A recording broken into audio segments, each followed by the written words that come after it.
Hello, this is Tanya Weekly with Peddler's Den, and today we're going to be working on spotlight cards. You might find the background of this project interesting. I had wanted to develop a project that was fast and easy and didn't require any coloring.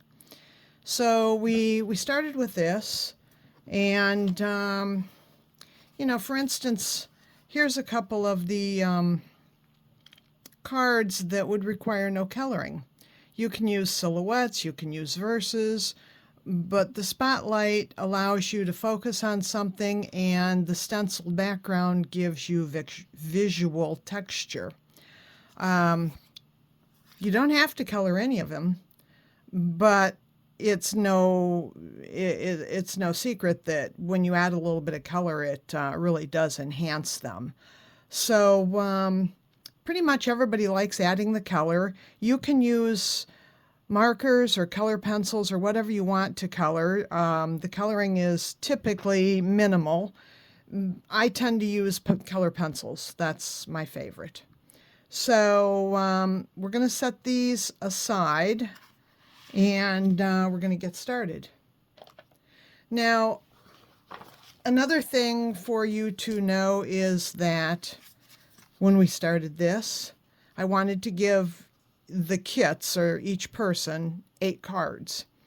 But it was really difficult to decide which 8, because, whatever your favorites are not going to be the same as the person sitting next to you. And so I ended up putting 12 card faces in. And in my live classes, I tell people to pick their favorite 8. And those are the ones that they're going to assemble into cards. If they like all of them, then, that's just a bonus. I also tell people in the live classes to start with their least favorite card face. Because while you're learning the technique, you don't want to accidentally ruin your favorite. So, I would suggest that you start with your least favorite card. Now, you have our 2-piece moon stencil. This is used in lots and lots of projects. We use it as a moon, and we also use it as a spotlight. For the purposes of the spotlight class, you're going to be using the donut portion. If you were doing this from scratch, all of the images that are on all of the cards in your kit, we offer all of those as rubber stamps. So if there are some that you just really love, you can purchase the stamps and make an unlimited number of them. But when I tell people, if you're at home and you're going to start this from scratch, the first thing you need to do is decide what your main image is going to be. So you're going to get your main image, you're going to stamp it. If there's going to be a verse or something, make sure you've got room for that. Once you've got that done, then you position your spotlight. And most of mine I have purposely positioned the verses. Like this one, it's going to be partly in the spotlight and moving off. We'll talk about that a little bit later. If you're a stencil tape kind of person, you can take some stencil tape and you can tack your paper in place, and you can hinge your stencil. I usually don't, but, for today's video, we will. I always teach people to pick up the ink with their blending brush and then put it on the plastic. You don't want to go directly to the paper. You want to start on the plastic, and you want to be able to gently drag it off of the plastic. Okay? This will help you avoid getting a lot of very weird shapes and what have you that typically are a little bit unsightly. So I teach people to use that plastic. Now, I'm dragging the ink off. At some point, I may actually swirl it. Let me see here. I think I usually position this the other way. Now it looks like I'm not putting much down. And at some point when I think I've got it almost right, I may swirl a little bit like this. And then you can look, and there's a whole lot more there than what it looks like.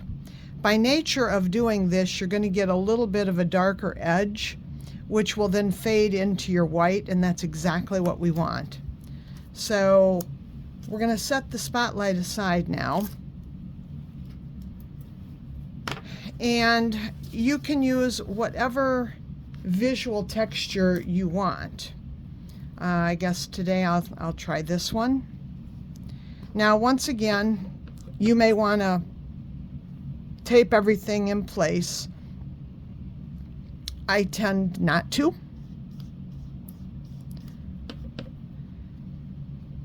And again, I'm kind of starting off the paper on the plastic, but you know, you have to kind of be careful because the stencil wants to bend and flex and what have you. Some of the people in my classes have colored in their stenciling like this. They've made it completely solid. I prefer mine to have variances in the texture and the tone. So I prefer not to do solid. I like to have some dark areas and some light areas. And the other thing I teach is to break the perimeter of the spotlight. You want to connect your elements.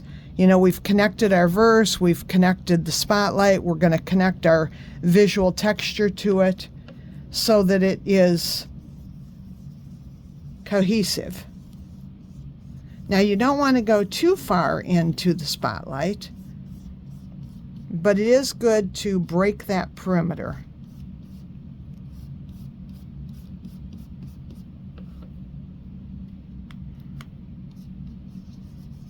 Some of the smaller stencils are a little easier to work with. This one tends to be one of my favorites visually, but you know, the stencil has a lot of wide open areas, and so it tends to want to move around a lot more than some of the others.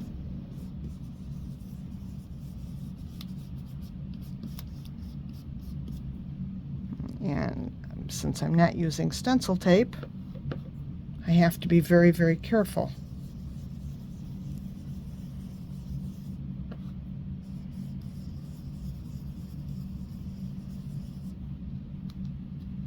Oops, nudge back. There we go. I tell people, take your time. You know, you don't want to go too fast on something like this, or you're much more likely to make a mistake. You want to have a very light touch on your brush. If you want more ink, you can always go back and add it. But especially with the stencils that have a lot of big open areas, you kind of have to baby them a little bit. So I'm going to lift this off and see what we've got. Pretty cool. See how we do have the stencil breaking the perimeter, pulls everything together. So at this point, you can leave it like this and mount it all up, or maybe you want to color it. Here's one that, of course, I used a different stencil, but here's one that's colored. And you can see why most people really vastly prefer the coloring. It really does make a difference. So those are just Prismacolors. Now, you can actually blend your colors. I don't have one handy. The one I have with blended colors is running around the country in the Expo's semi-truck. But you can actually blend your colors, and a lot of times, if I just want to blend my colors off of my stencil, sometimes I'll work with a dirty stencil, but I'll switch colors. And when I do that, I make sure that my two colors are colors that are going to give me a result I like. For instance, if I used a pink, then I might do a blue, which would then create kind of a lavender, and we'd get pink tones, blue tones, and lavender tones. Another thing that you can do that is actually popular is you don't have to use, let's see, I'll put this on the dark. You don't have to use a visual texture. You could go in and you could just do your blue down here and do your yellow up here. And if you want to get really fancy, you could put some orange in here and make yourself a sunset. And you can do that by using this as your mask and actually coloring it like that. A lot of people in the classes I've taught like it like this. I like the visual texture, but a lot of people like a simpler, what they call cleaner look. And this gives you that too. Of course, you mount it up and it still looks gorgeous. So let's see, in your kit, your instructions are less instruction because I pretty much just taught you everything there is to teach. They're less instruction and they are more an idea sheet. This one, you can tell I used two colors. I used kind of a burnt orange with a little bit of a green to kind of do the fall colors. But as you go through here, it gives you some ideas. And on the back, you can see here's a side-by-side colored and not colored. These aren't the same images, but again, colored and not colored. You can tell that it does make a difference. We sell refill kits. We sell extras of just the pre-printed card blanks that are in your kit. So if you want to buy another package of 12 of those instead of doing your own stamping, we do have that available. But anyway, I guess that's about it. That's a wrap. So I hope you enjoy this technique as much as I do, and let me know your comments. Thank you so much. Bye now.